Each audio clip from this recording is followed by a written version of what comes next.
Hey Warriors, today we're going to be reading a friendship is magic fiction called The Best, Her Royal Morning Coffee. Now this story was actually made by a person, which I didn't get to really see. It was made by George, which I'm going to be leaving a description. I'm going to be leaving a link to the original story if you want to read it yourself down below. But yeah. The tags are Friendship is Magic, Romance, Comedy, Slice of Life, Twilight, Luna, OC, and Main 6. So let's just start this off, shall we? Chapter 1. The Best Part of Waking Up. A royal morning coffee. The best part of waking up. Dry Rose had a good reason for opening Java. They chose it every morning long before the sun rose. Despite the rest of Ponyville still being sound asleep, it's not particularly a large reason, or a profitable reason. Beard stumbled onto it by accident one morning when he opened the store early. Because of a bout of insomnia, he had made up his mind at that point to never miss that special time of the morning ever again.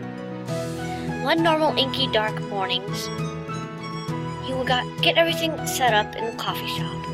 Just a few minutes after he walked to the door, with the complicated chrome machinery heating up, and the cheery lights in the window declaring "Open" as brightly as they could shine. It made the little shop a tiny island of light in the pitch black night filling the town and helped chase away some of the imaginary creatures. Which he could far too easily imagine lurking in the shadows. Not that he was actually afraid of the night, of course. One of the best parts of his morning was the slow stroll through the quiet town streets on the way to work under the beautiful stars to guide him in the light his path.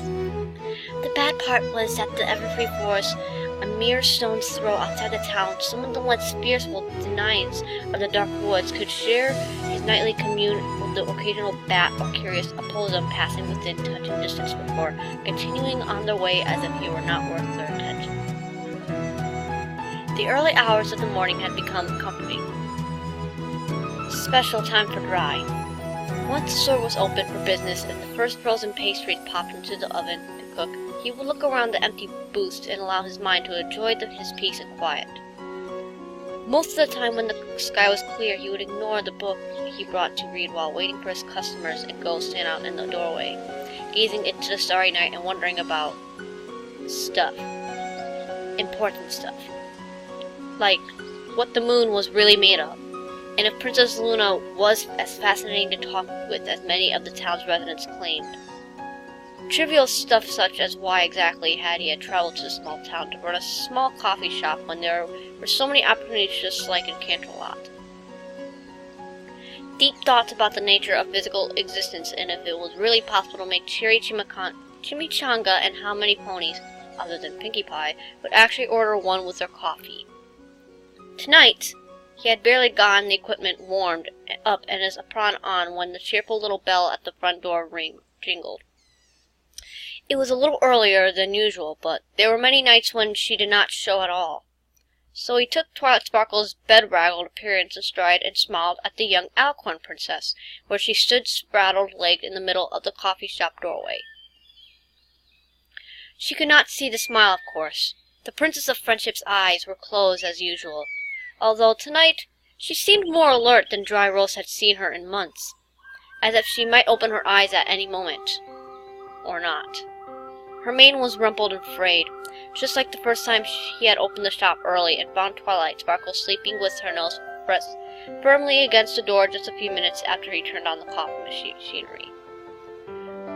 Much the same as she did back then, Twilight staggered forward, making her way up to the counter in small increments and seemingly driven most by scent. Under that frazzled pile, her tangled mane, her cute little nose sprinkled up while she snipped and her eyes remained firmly closed against the bright lights of the shop. But she still radiated an adorable presence which made Dry Rose give a little sigh of adoration back in return. Her Highness, Princess of the All-Nighters. Someday I really need to get introduced to her when she's awake so I can find out what color her eyes are. Mid grabbled from a timid from the bed. Twilight's voice was garbled and spoken nailing to the floor, but Dry had some critical experience with their highness, ritual of far too early in the morning, and repeated her order, or at least what he had learned to interpret from her odd dialect of equestrian. Double espresso lot with 7 pumps of chocolate syrup, sprinkles, and low foam, right?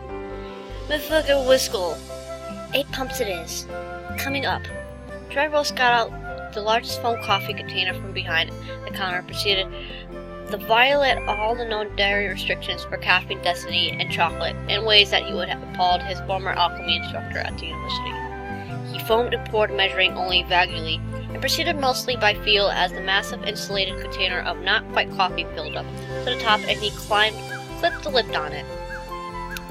Behind him he could hear the distinctive jingle of bits on the counter, which always worked out to exact change plus of 20% tip. Here you go, your highness, said a Dry Roast as he moved back to the counter, the massive container of the coffee wobbling in his magic field until he put it down next to the pile of bits. Will there be anything else? Bonbon just brought a bunch of chocolate-covered coffee Love ya!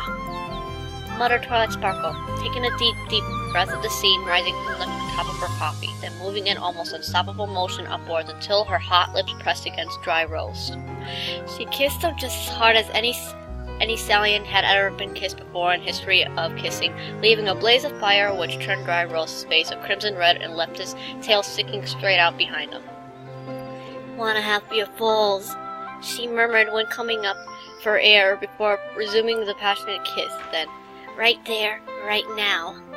Before a third kiss of royal intensity. Just as Dry Roast's knees were about to give out, Twilight Sparkle abruptly stopped the kiss and took a step back. The massive container of coffee levitated up in front of her lips. She took a deep drunk with just as much passion as she had put into the kiss moments before. She then turned and stumbled towards the door. "Miracle enough," murmured Dry Roast, still trying to get his control over his scrambled brain. "Nicklim," muttered Twilight between gulps of coffee. Then she was gone, and the coffee shop was again empty except for the bubbling of the coffee machine and the hammering of Dry Roast's heart. It was almost another hour before the next customer came in, which gave Dry Roast barely enough time to recover his wits. Applejack was a much simpler order than Princess Twilight, and far easier to understand despite her rural accent. "Good morning, Roast," said Applejack after nosing open the door, leaving the wagon full of apples parked just outside the door. "Give me the usual order, please."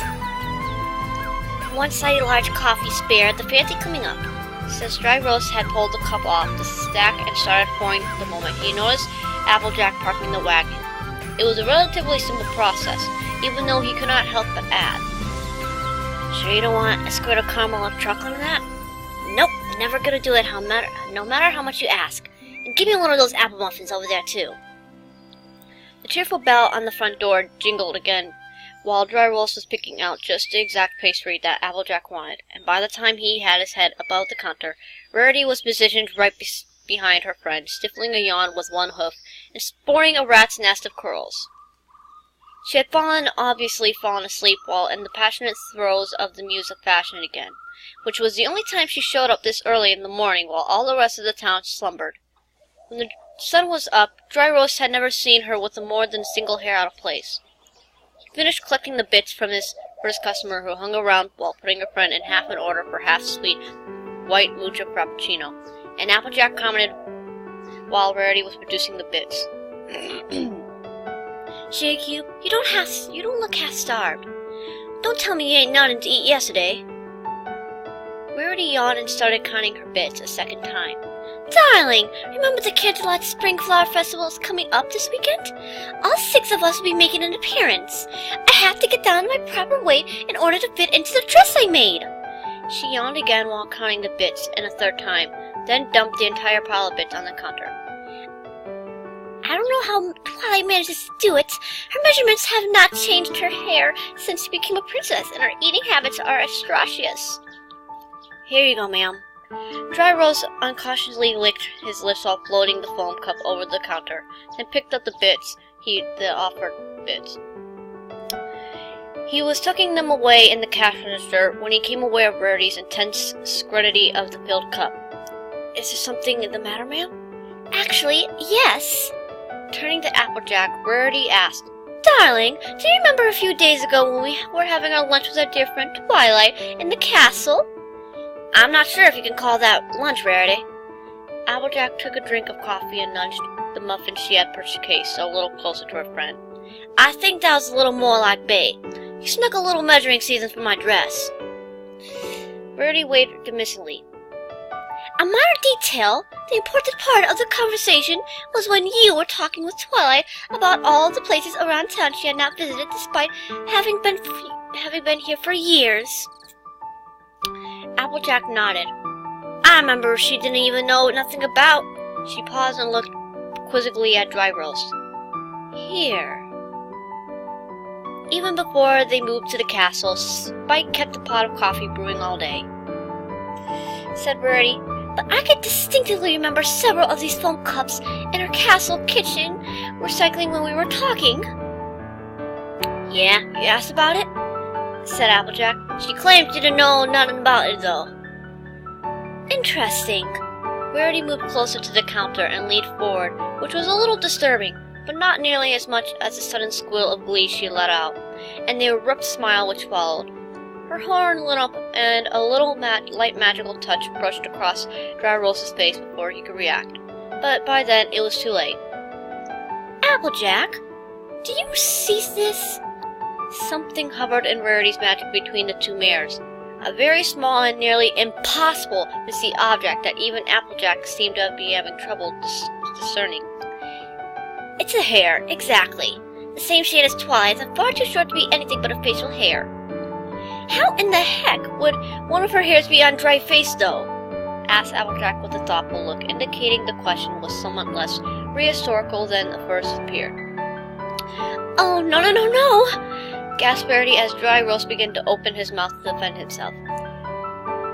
Don't say anything, Mr. Roast. We've gone too far already. Whatever you and our friend are doing at night is no business of ours. Come along, Applejack. I said, come on! She insisted, while walking to the door, practically towing the hefty farm pointing along behind her, and leaving the forlorn apple muffin untouched on the counter. Dry Roast sighed, while watching the two customers head toward the marketplace, in the glow of the dawn chatting vigorously between themselves. This could not end well. Alright, so we got an author note. Some notes from the editors, tech on the coffee shop being so close to the ever-free Lyra. They're real, I tell you. Bon-Bon. Lyra, no.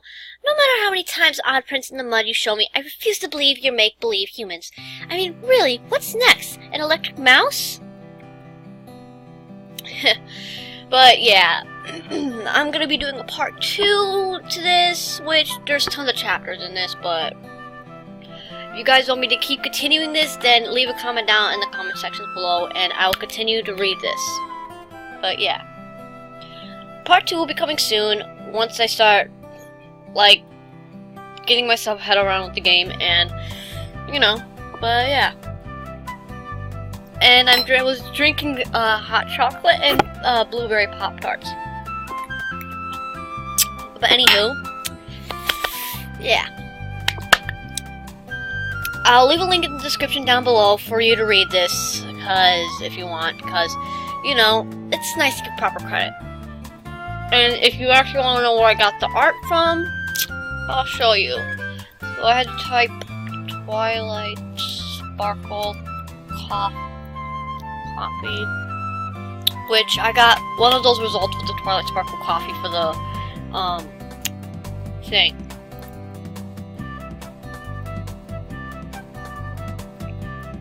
See that? That's where I got it.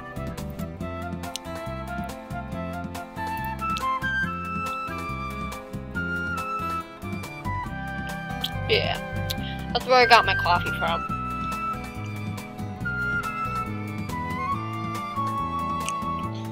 Or I would say that's where I got the images from, I'm sorry. But anywho, I do not drink coffee, I drink hot chocolate instead. But still, hope you always enjoyed this video, or ponies enjoyed this video for now, and if you want to see a part 2, let's see if we can reach 5 likes on this video.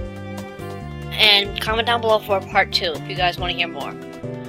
But there are some reading errors that I couldn't really read because, you know, I usually read too fast, but still. Anywho, let's see you warriors, part 2 armor in another video. Stay sharp!